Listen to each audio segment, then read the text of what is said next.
All right, I see people are still trickling in, but we'll go ahead and get started. Welcome to our webinar, Paradigm Shift, How to Succeed with SKAdNetwork and iOS 14.5 Plus. My name is Catherine, and I am a Senior Demand Gen Manager here at Branch and your host for today. Before we jump into the meat of the webinar, we're going to go over a few housekeeping items. So Nick, if you could advance the slide. The audience will be muted for the duration of today's webinar, but feel free to submit your questions throughout the session in the Q&A box below, and we'll get to them at the end. Additionally, this webinar is being recorded, so you'll receive the recording tomorrow morning. And finally, if you have any questions or ways for us to improve, please send your feedback and questions to webinars@branch.io or fill out the feedback form located on the last slide. All right. It's my pleasure to introduce your speakers for today. First, we have Andrew. He has over 8 years of global ad tech experience working with companies big and small. He helps foster BD relationships here at Branch and helps organizations make sense of complex moving parts of the entire ad tech ecosystem. And we also have Sheila, who has been in the mobile marketing attribution and analytics industry since 2012. She currently leads Snap's mobile measurement partner program. She collaborates with MMPs and marketers to support advances in privacy-centric measurement. And last but not least, we have Nick, who is a beloved sales engineer here at Branch. He works across different teams from product to engineering to advise on features and products that ultimately help improve Branch's customer experience. We're so excited for all of you to join us today. And with that, I'll pass it over to Andrew. Awesome. Thank you so much, Catherine, for the introductions. And yeah, I think I'll kick things off. I know people are still joining, but we want to leave plenty of time for Q&A at the end here. So let's get it rolling. Cool. So yeah, what to expect from today's session. We will do a deep dive into iOS 14 Plus adoption. So we'll take a look at a few different SKUs. We'll look at country adoption week over week, and then different operating systems. And at that point, I'll pass it off to Nick.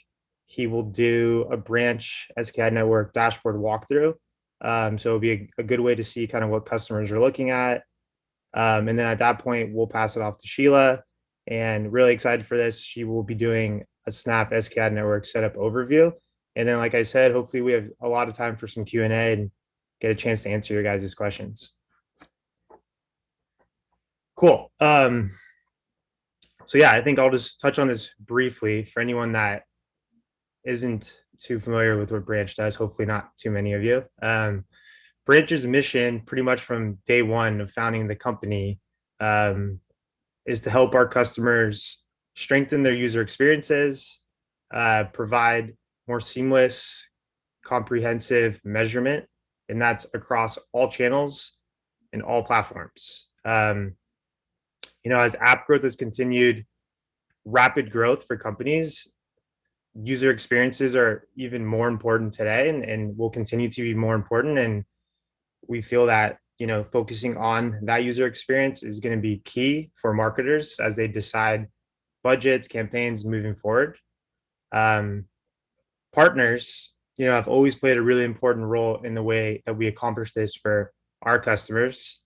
Really, like I said, excited to have Sheila from Snap here today, who is one of our obviously top partners that we work with. And we credit, this to the deep relations we've created and maintained. We rely on our partners to help us scale our solutions.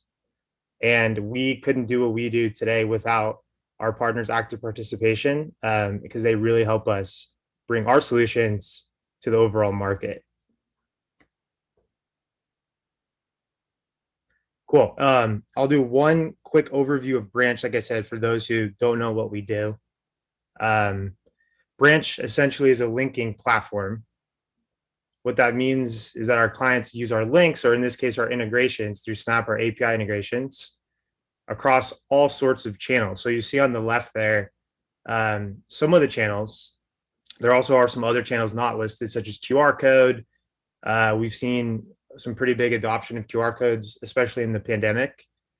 Um, Clients that use our integration and links behind their marketing communications and channels allows for marketers to deliver seamless user experiences to users.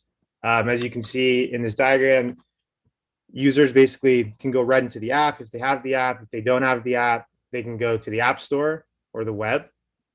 If they end up downloading the app after that, Branch is able to remain context all the way through the download, which drives better performance, it drives better user experience, and just an overall better environment for the user to go in and out of channels and platforms. While this is happening, on the back end, as you see on the right side, we're able to capture all of that data and provide insights to our customers on, what channels, what campaigns are driving the most success. We can see those events firing through our SDK. So we're able to see specific events that mean the most to businesses. And more importantly, every business has different and more important events for them. So by able to see those individual events fire and tie them to individual channels, those insights are really key for our customers. To zoom out a little bit, and I think this could provide a little bit of context here for kind of what Branch does for customers and obviously Snap as well. The pandemic drove such an incredible growth in the e-commerce sector. You can see here that in Q2 alone of 2020, we saw about 5 years or so of growth of normal pre-pandemic times. So obviously not all that growth will stay and has stayed, but absolutely a lot of it will. I think the penetration of e-commerce will remain at these heightened levels. And for mobile specifically, it's seen a tremendous uptick. This graph is basically showing, the past Christmas, over 50% of e-commerce transactions happened on a mobile device. We think this speaks to the change in user behavior. Marketers need to keep up with where users are going to be and what devices and platforms they're using. And clearly mobile has continued to see a tremendous amount of growth.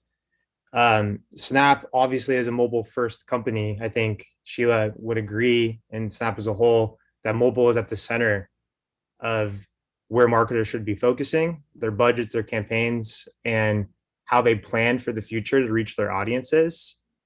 And I think as we dive deep into SKAdNetwork, the integration between Branch and Snapchat, we'll be able to really hone in on how we work together in that way. But if you just zoom out, you can see as a whole, mobile is going to continue to grow. And we're excited to kind of be in this moment as iOS changes to try to turn a lot of what's happened to, as not obstacles, but more as opportunities. And I think Nick and Sheila will dive into how that actually works. Not going to spend too much time here. I know everyone has seen these screenshots a lot, but the focus, go back, Nick, just 1 second. Sorry, I just want to touch on it. The kind of focus here is just, there are a lot of privacy changes, and Branch and Snap, I think, are very committed to staying within Apple's framework in regards to those changes. And I know Sheila will touch later on kind of how Snap's approaching privacy, but just to kind of set the stage, if you don't know about what's happened in the past year, obviously there's a lot of changes in a privacy way. We're all working to maintain as much privacy as we can for users and for companies. Cool. So I think now we'll kind of dive in a little bit into iOS 14 adoption. We can go to the next slide. So here you'll kind of see, 14.6 compared to the other operating systems. You can see that we're at about day 36 now since the release. it's an interesting graph here because you can see how all the other operating systems kind of got adoption, and you'll see 14.5 never really took off in the same way. And happy to dive deeper into that later on, but you can see things have really stabilized at this point where it looks like, between 70 and 80%. We expect it to continue to gradually increase. But if you just look what's happened since, day 10 to now, obviously lots and lots of users have upgraded, and there's some pretty wide adoption. Taking a look at adoption by country, you'll see some pretty interesting graphs here. Something to call out, I think, is, not all countries adopt technology the same. If you look, for instance, China, Russia, India, this was expected. As I said, adoption is different per country. That could be for various reasons. One could be user preference, as well as having newer devices in certain countries. I think 20% or so of Chinese users are using 14 point or 13 and below. So, it will differ by country, but I think it's some pretty interesting analytics that we're able to get on some of that. Lastly, as we look at adoption by week, I think it's pretty interesting. At this point, we are at 75% adoption, starting in April 11th at 1%. So you can see since about the end of May, between then and now, quite a bit of a jump. And, at this point, we think things will pretty much stabilize themselves. We shouldn't see a huge jump, maybe a couple percentages, week over week going upwards. But at this point, compared to 14.5, where it was a lot of users themselves updating, Apple has definitely pushed these updates themselves to users' phones. And like I said, there's really wide adoption now. Our product marketing team and Alex Bauer, big shout out to him, who has been putting these graphs together and is really relentlessly kind of looking at these analytics. You can learn more at that blog post down there. And obviously through his Twitter, he's been tweeting about a lot of this. But we'll continue to track it, but just kind of wanted to frame this up and kind of show where we're at as of today. And with that, I will kick it off to Nick, who's going to do a branch SKAdNetwork dashboard walkthrough. Awesome. Thanks, Andrew. So we wanted to give you all a sense and a feel for what it's like to use SKAdNetwork with Branch and what some of the data looks like coming through the platform, in addition to some of the functionality that you get by actually using SKAdNetwork. So when you hop into the Branch dashboard and you go over here to the SKAdNetwork tab, one of the first views that you're going to see gives you a selection of pre-compiled or preset metrics that you can dive into a little bit deeper over here. So if you want, you can break things out by ad network, campaign, source app, conversion event, which we'll talk about in a second, and then just aggregate downloads. Beneath that, you'll see some totals, so you can get a quick recap of performance over some custom period of time. And then beneath that, we'll give you a little bit more information around specific downloads, installs, and reinstalls, and then where there are applicable conversion events associated with the different metrics that you're looking at. So in this case, we're comparing by ad network. In some other examples, we can look at campaign instead. So if you're tracking campaign data with Branch, you can see that listed here in SKAdNetwork. Additionally, if you're tracking conversion events, you can see campaign data broken out and performance data broken out by those conversion events. So one note to call out here is that obviously SKAdNetwork has some limitations around conversion event tracking. You can only see one conversion event associated with a single download, whether it be an install or a reinstall, and those numbers come through in aggregate. So what we're looking at here are all of the mapped conversion events or all of the conversion events that Branch has seen for this particular dashboard over the past 7 days, broken out by downloads, installs, and reinstalls. So just for kicks, for example, if you were to sum up these installs and reinstall numbers, you should get this download number right here. And that is an example of how this data is really just one post back coming back from SKAdNetwork itself. And then where applicable, that post back will include a conversion event. And so in this dashboard view here, we've broken that out into some separate tabs that you can drill down a little bit deeper to understand your SKAdNetwork performance. Would definitely encourage folks, when you get access to the tool, to come in here and look at some of these pre-compiled views. In this case, we've just fixed campaign type as a metric that we've broken out where the data is applicable. Same thing with downloads, for example, if we wanted to look at whether a particular event was a download or an install or reinstall, we can break those metrics out in the dashboard as well. When it comes to actually configuring and enabling SKAdNetwork and then getting it to the point where you can look at this conversion data, that's where our configuration tab comes into play. Under the configuration tab, if you go into the SDK settings here, we'll actually list out all of the conversion values that you can map for SKAdNetwork.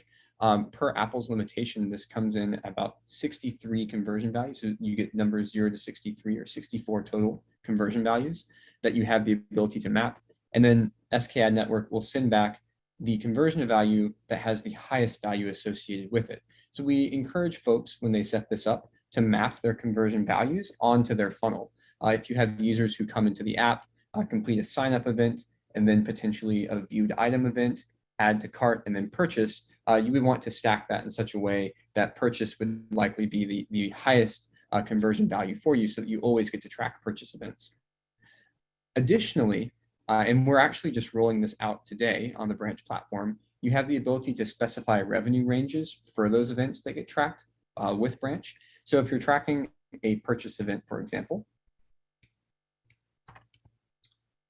you can associate a specific dollar amount with those event buckets. So we can say this particular conversion value 8 is going to refer to range, dollar range, say 0 or 1 to $5. And then you can continue to stack these events on top of themselves. So if you have e-commerce offerings that range within different value buckets, you can have those mapped out here in the dashboard, and we can report back on projected revenues or expected revenues from SKAdNetwork. So that's a new feature that actually we're just rolling out today. I definitely encourage folks to take a peek at that. In terms of other setup and integration work, the good news with SKAdNetwork is if you already have the Branch SDK integrated and updated, there's no additional engineering work required to get SKAdNetwork off the ground. All you need to do is go into your Branch dashboard and enable SKAdNetwork in these two tabs right here. If you don't have Branch integrated, good news there is it's super easy. Once you get the SDK in place, that's the only additional engineering work that your teams need to do to start supporting SKAdNetwork. And with that, I think I'll hand it off to Sheila, who will talk a bit more about the Snap side of things. Sounds great. Let me go ahead and share my screen here. Does that look good? Awesome. I'll assume yes until told otherwise. Thank you so much, Andrew and Nick, for the great overview on conversion value mapping, adoption data, and the dashboard demo with Branch. Hi, everyone. I'm Sheila here on Snap's Mobile Measurement Partnerships team, and I'm going to take a deeper dive into setting up SKAdNetwork campaigns for success with Branch and Snap. So we'll cover privacy-centric measurement, and then followed by a deeper dive into SKAdNetwork, some recent roadmap updates, best practices, common discrepancies, and some key takeaways. Before I jump in, I'd like to open by sharing Snap's perspective on privacy, which factors into how we design and build our core products, which is ephemeral messaging, and in the advertising solutions we build for businesses who want to reach the Snapchat generation. There's been such a growing focus on both privacy and brand safety across the ad industry like never before, and it places Snap in a unique position of strength because we have been investing in these areas, and we focused on enabling Apple's SKAdNetwork framework pretty early on. Now, moving on to SKAdNetwork setup. If you're wondering if you need to use SKAdNetwork, it is the way to measure app conversions for iOS 14 users who have denied tracking consent. As Andrew showed earlier, now that adoption has climbed over 70%, you will need SKAd to reach the unique and valuable iOS audience on Snap at optimal scale. Wanted to also recap a few fundamental differences in setup requirements for SKAd campaigns. So for non-SKAd campaigns, you would have set up a Snap App ID and Snap Ads Manager and enable tracking in Branch, run ads on Snap with no ad set limitations. Snap and Branch would both attribute and reporting would be visible in both dashboards. So with SKAd, you will also need to set up Apple's SKAdNetwork and the conversion values in Branch first. Then you'll run iOS app ads on Snapchat, and we have a 10 ad set limit. Apple will then perform the attribution and pass conversions to Snap. Snap will report on SKAdNetwork conversions in Ads Manager, then pass along the individual conversions to Branch for them to surface in their SKAd Analytics dashboard. So to get your campaigns ready, first you'll want to set up SKAdNetwork with Branch, making sure that the conversion values and events that you've enabled with SKAd are also the same events you've selected to share with Snapchat and your integrated partner page. Next, you'll ensure SKAdNetwork readiness on Snapchat. To do this, you'll just need to set up a Snap App ID for your apps and select Branch to forward your SKAd conversions for reporting. Once that's done, you'll be ready to run your iOS app ads campaign, and we have a more in-depth walkthrough on our Business Help Center. So Nick did a great job of covering the conversion value setup in Branch. Just recapping some recommendations here. While we suggest optimizing towards events that take place within 24 hours of the install, please do map all desired events. Just keeping in mind, Snap will only receive the highest conversion value tied to an install. And with that recent product release from Branch, you can also map conversion values to a revenue range. When changing any conversion value, we recommend allowing a 48-hour cooldown to allow for clean campaign attribution. Cool. Moving on to some items on our roadmap and some recent updates. So Snap now supports all versions of SKAdNetwork. Back in Q4 2020, we adopted version 1.0 for install measurement. Earlier this year, Apple rolled out version 2.0, including conversion values, then version 2.2, which included view-through measurement. And now version 3.0 supports assisted installs and is available for devices running iOS 14.6 and above. Snap now offers dedicated reporting for all SKAdNetwork conversion events available in the Manage Ads table, and we'll have cost per metrics for all SKAd events coming soon. We do support SKAdNetwork Assists currently for SKAd version 3.0. Now let's jump into some early learnings and best practices for running your ad campaigns. Setting up accounts, campaigns, and ad sets for SKAd success will be important. At the ad account level, there's no hard requirement to create a new ad account. We still suggest doing so to keep your iOS 14 and above campaigns in one place. Moving on to campaigns, no limitations or special requirements for your campaign structure, but the ad set level need to be mindful of SKAd restrictions as the limit is just 10 live ad sets or fewer. And it's important to be thoughtful in approaching consolidation of ad sets to expand targeting while still being able to collect learnings. SKAdNetwork does not allow for ad level conversion reporting, so our recommendation is to leverage creative performance insights from your standard iOS or Android ads and apply those to your SKAd enable ads. And beyond that, you can use engagement metrics like swipe ups to inform engagement levels from ad to ad. With SKAdNetwork enabled, ad sets will deliver ads to all Snapchatters by default, including both opt-in and opt-out users, which represents a significant boost in the number of Snapchatters you were previously unable to reach. To ensure smooth delivery over this larger audience and surpass Apple's privacy thresholds, we suggest you increase starting bids and daily budgets compared to non-SKAd campaigns. Additionally, for post-install success, so purchases, signups, or add to cart, you should drive 75 or more installs per ad set per day as a general rule to clear the privacy threshold. This is just based on the data that we've seen thus far. Increase the bids if delivery is low to ensure you're entering adequate auctions to scale efficiently, because unlike legacy ad sets, target, cost, and ROAS bidding are not supported with SKAd at this time. In light of this, we are recommending that you test auto bid and max bid strategies that have been informed by our suggested bid range, which now provides SKAd specific recommendations. Setting bids within or beyond the provided range will be the best way to ensure that bids are competitive from the start. Moving on to optimizations, with SKAd enabled, ad sets will optimize towards specific SKAdNetwork conversions with help from our purpose-built models for each ad format. And currently, certain app re-engagement GBBs are not supported for use with SKAdNetwork. We recommend reviewing Ads Manager, SKAdNetwork reporting for installs, assisted installs, and post-install conversions to gauge effectiveness of your ad set's performance. And ad set reporting will also be available in Branch. Just keep an eye out for the unknown events here, as this is a sign that you'll need to fix your conversion value mapping in Branch for the best shot at success. Some targeting recommendations. Targeting within your SKAd-enabled ad sets will require special considerations given the 10 live ad set or fewer limit and the fact that custom audiences do not match off a mobile advertising ID for opt-out users. That means custom and retargeting audiences are prone to reduction in scale.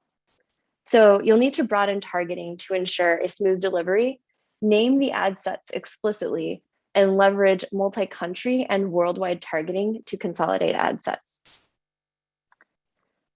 For measurement, by design, Apple's SKAdNetwork has several inherent limitations in reporting as attribution is delayed, aggregated, and last touch.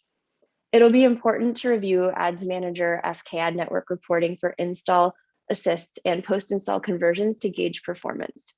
Given the delayed framework, we suggest waiting at least a few days before expecting to see conversions and reporting. When these events do begin to show up, remember that seeing unknown events in Ads Manager indicates that conversion value mapping changes are needed in Branch as well.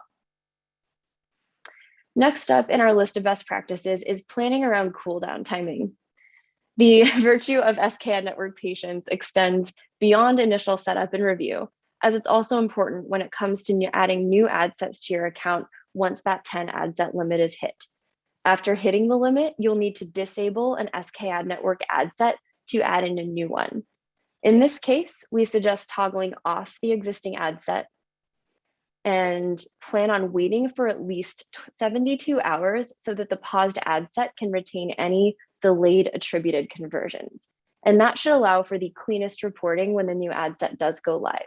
When changing the conversion values significantly, we suggest allowing for a 48-hour cooldown period to allow for clean campaign attribution.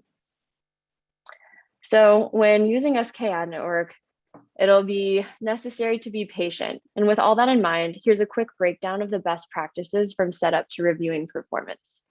First things first, conversion values matter as a hugely important part of your setup.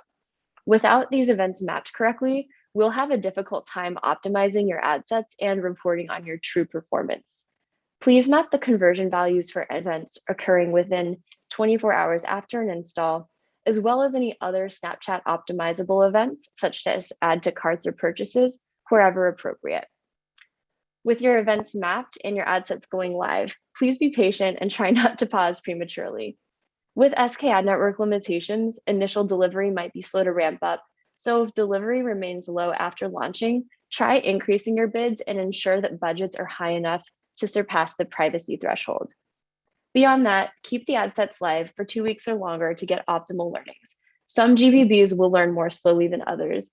Installs occur at higher volumes and more frequently than the lower funnel events, so install GBBs expect to begin optimizing more quickly than events like app purchase, sign up, or add to cart. Maintaining competitive bids that can support delivery is the best way to ensure proper optimization in these cases. And finally, wait 48 hours to begin reviewing performance. Installs can be delayed about 48 hours, with post-install events potentially delayed for significantly longer, and waiting can be difficult, but patience will allow for enough time for reporting to reflect the actual performance your ad sets are driving, given the delayed attribution and reporting limitations. Now that you know how to get campaigns going successfully, here are a few flags for expected differences when reviewing performance. And to help explain this, let's just review the attribution journey on SKAd. First, a user will see or interact with an app ad on Snap, and then install. At that point, a 24-hour countdown timer begins, and it will restart anytime a higher conversion value occurs until the newest time runs out. Once SKAd attributes the install to the network with last touch, another randomized timer begins to delay reporting for privacy reasons and will send one conversion back to the ad network. A privacy threshold must be met for postbacks to be sent with conversion values. And from then, conversions are received 24 hours later, which Snap will forward on individually to Branch. So when reviewing reports in Snap Ads Manager, you might notice differences between the SKAd reported installs and standard installs, which is to be expected.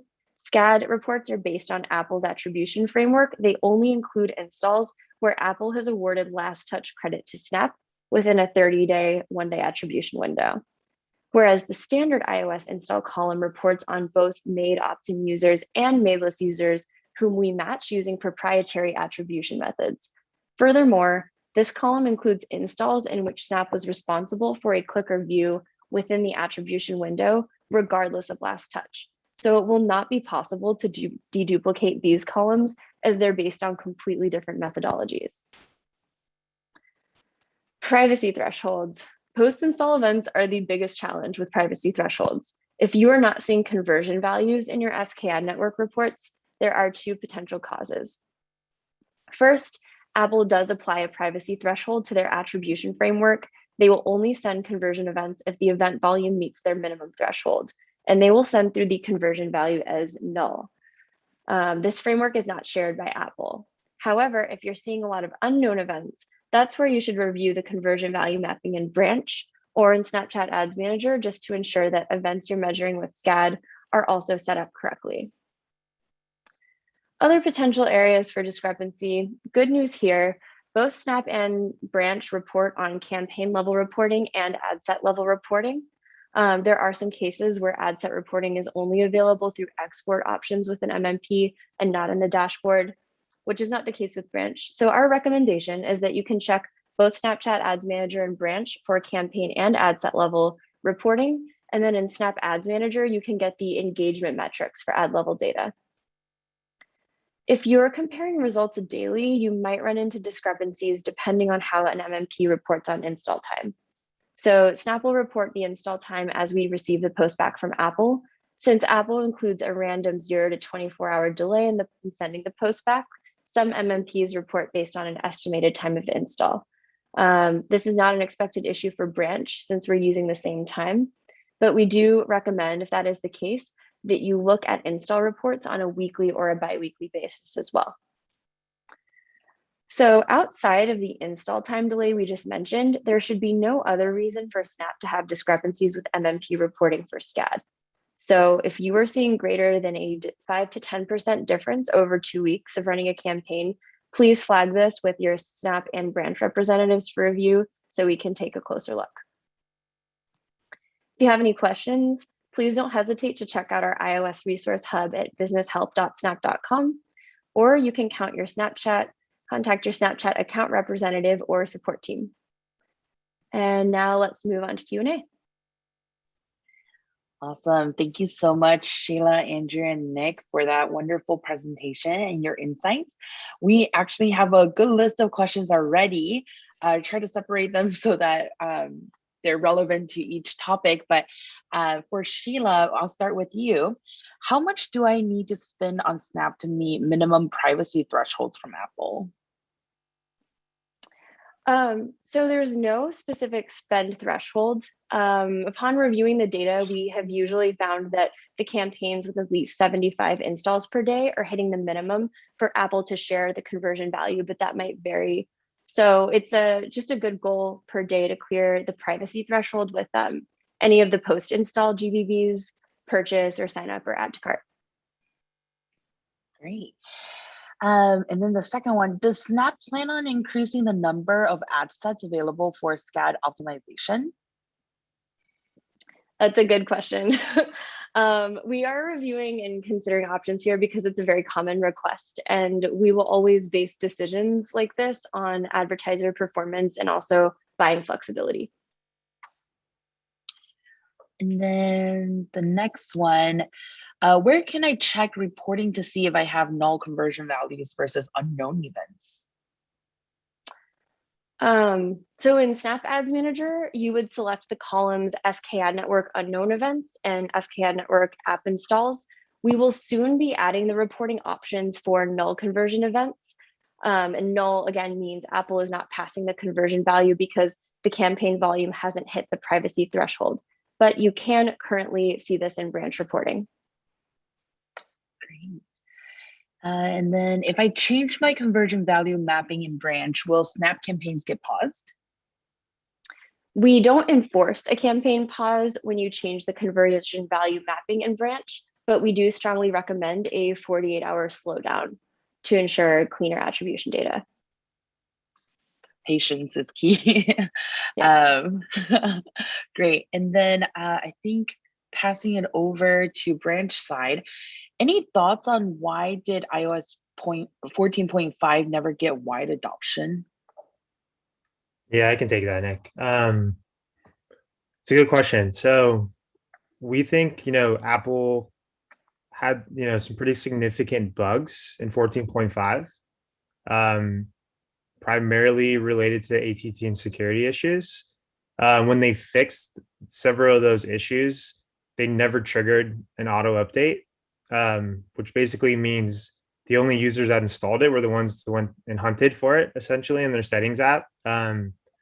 So when you're looking at 14.6, they eventually, we kind of went over this, but Apple pushed the auto update out for 14.6 and they didn't for 14.5. So it was basically just Apple mandating it and being the ones to proactively push it versus users themselves trying to find it.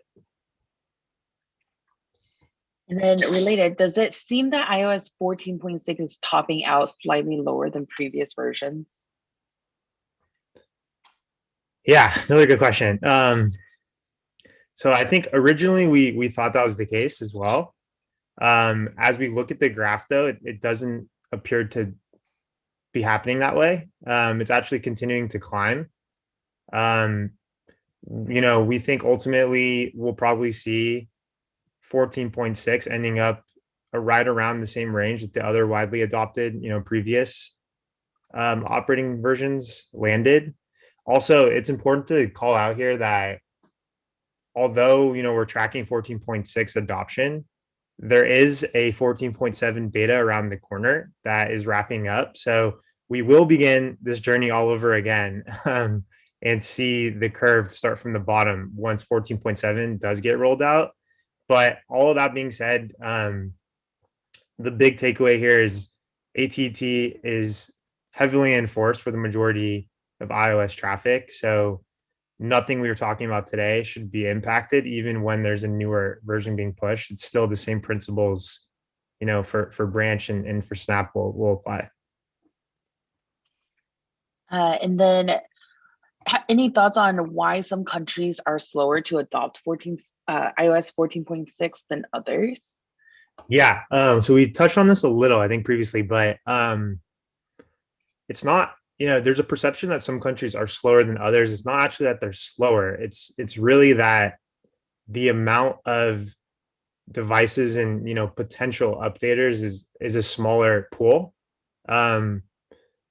Also, countries like China in particular, going back to user preferences, they don't update their phone as often as users in North America, for example. So it's probably a combination of older devices, user preferences, and a lot of those other countries, they're still running older versions. So that's why we think what is occurring and why. Great. And then shifting gears a little bit, can you provide further context on how a reinstall is determined with SKAd? And then related, can you also touch a bit more on the methodology behind assisted installs? I can take the first part on the reinstalls. That actually comes from the SKAdNetwork postback. So the message that's sent back to ad partners and then sent over or forwarded to branch includes a parameter on it that is re-download is true or false. So all the postbacks that SKAdNetwork sends represents a download. It's just a question of whether that download is an install or a re-download or reinstall, as Apple defines it. And then The next question, does Snapchat send mobile web data back to SKAdNetwork? And would we need to set up a separate SKAdNetwork campaign to target these users on mobile web? That is a great question. I will actually have to follow up on the second part of this, which is whether we would need to set up a separate SKAdNetwork campaign. What I can share is that the formats available are the single image or video, story ad, collection ad, and AR lens. And I believe this is in-app inventory, but we can follow up with more guidance on business help on this question. Great. Before we go to the last question I have on the list, if you have any other questions, feel free to drop them in the Q&A. And then going to our last question on our chat, if a given event doesn't hit the privacy threshold, does it get placed in the unknown event bucket / report? So if a given event doesn't hit the privacy threshold, that's when Apple will send a null conversion value through to Snap and then to Branch. So the difference between seeing a null conversion value and an unknown event is null means that the campaign didn't hit the privacy threshold, whereas unknown event means if you see that in Snapchat Ads Manager, it means that the conversion value wasn't mapped properly in your Branch dashboard for a Snap campaign. I hope that answers the question. Great. It doesn't look like we have any new questions coming through. So if you have any questions, definitely feel free to reach out to your account managers at Snap or at Branch. They'll be more than happy to assist you. I think that will conclude our webinar for today. Thank you again, Sheila, Andrew, and Nick, for sharing your insights. And to the audience, thank you all for joining today. Have a great rest of your day. Awesome. Bye-bye. Thanks, guys.